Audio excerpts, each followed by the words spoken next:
Welcome to our explainer. Today, we're doing something a little different. We're going to unpack a single, pretty extraordinary legal document, a professor's official complaint that alleges just about everything, from professional sabotage all the way to an international criminal conspiracy. So let's break down what's inside.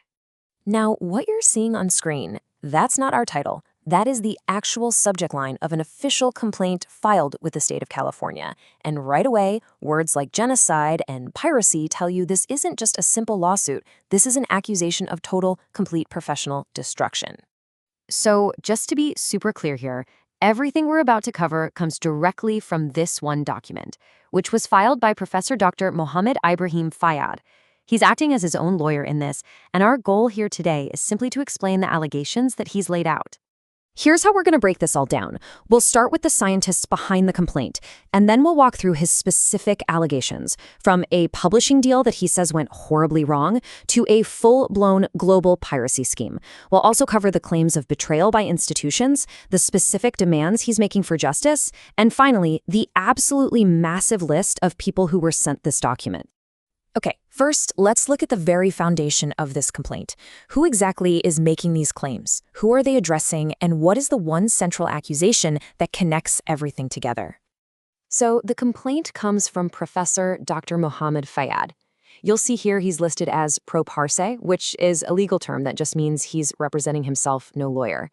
And this isn't some minor filing. It's addressed directly to the highest offices in California, including the governor and the attorney general. This quote, from the document's own summary, really gets right to the heart of it. Dr. Fayad isn't just claiming a series of bad business deals or bad luck. No, he's alleging a coordinated, transcontinental criminal scheme that was specifically designed to ruin his career and steal his work. So the whole story in the complaint really kicks off with one specific company, Amazon Publishing Pro. The allegations laid out against them are incredibly serious, and they center on claims of fraud and even extortion. According to the complaints, the scheme followed a very specific pattern. First, it claims they exploited his trust as a scientist. Then, they allegedly started charging him these huge fees for services that, he says, never even happened. Next, and this is wild, he claims they held 66 of his books hostage by intentionally delaying their publication. And the alleged goal of all this? To drain him of his finances and extort him for more money. And the document gets very, very specific here. It doesn't just name the company. It actually identifies 3 individuals, Zara Morton, Cody Baker, and Ben Fort, as the specific team that he was allegedly dealing with. Okay, so from this one company, the allegations just expand dramatically. They go way beyond a single business and start to claim there was this coordinated international scheme to steal and profit from his work all over the world. The complaint details 2 totally distinct international piracy allegations. On one hand, you have a German company which is accused of stealing one of his books and selling it in 5 different languages without any permission. Then, on the other hand, it targets a US-based company that was allegedly working with what he calls a Pakistani cell to hack his business and sell pirated copies of his work online. So the complaint has gone after commercial companies, right? But then it pivots, and it starts to shift its focus from those companies to the very institutions that are supposed to provide support and justice, his own university and the legal community. The language he uses here is just so striking. The complaint alleges an academic execution took place at San Jose State University, and he frames it as a racist campaign that was designed to silence him and ultimately end his entire career. And the complaint draws a direct line connecting these events.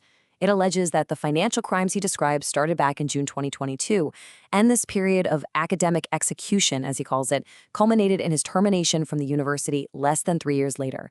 The timing, he implies, is no coincidence. So you might be wondering, why is Dr. Fayad representing himself in all this? Well, according to the document, it's because when he went looking for legal help, he claims that the lawyers acted like a conspiring gang and just flat out refused to prosecute. So he says he was left with no other choice but to file this on his own. So after laying out all of these wide-ranging, really serious allegations, what does the complaint actually demand? What does he want the state of California to do? Well, the demands are sweeping, and they're very specific. The complaint calls for an immediate criminal investigation into everyone named. It asks for a halt to financial pressures like eviction. It demands the return of all profits from his stolen work. And finally, it wants accountability and restitution from the university. But who this complaint was written for is really only half the story. The list of who it was sent to is what's truly remarkable, because it shows an intent to notify just about every level of power you can imagine. I mean, the CC list is who's who of California government. It includes the governor, lieutenant governor, secretary of state, local district attorneys and sheriffs, and even U.S. Congress members and city mayors. And it goes even further than that. The list also includes human rights departments, major banks, all 3 credit bureaus, his former universities, and dozens of law firms. This isn't just a legal filing. It's a mass notification designed to put every single system he claims failed him on notice.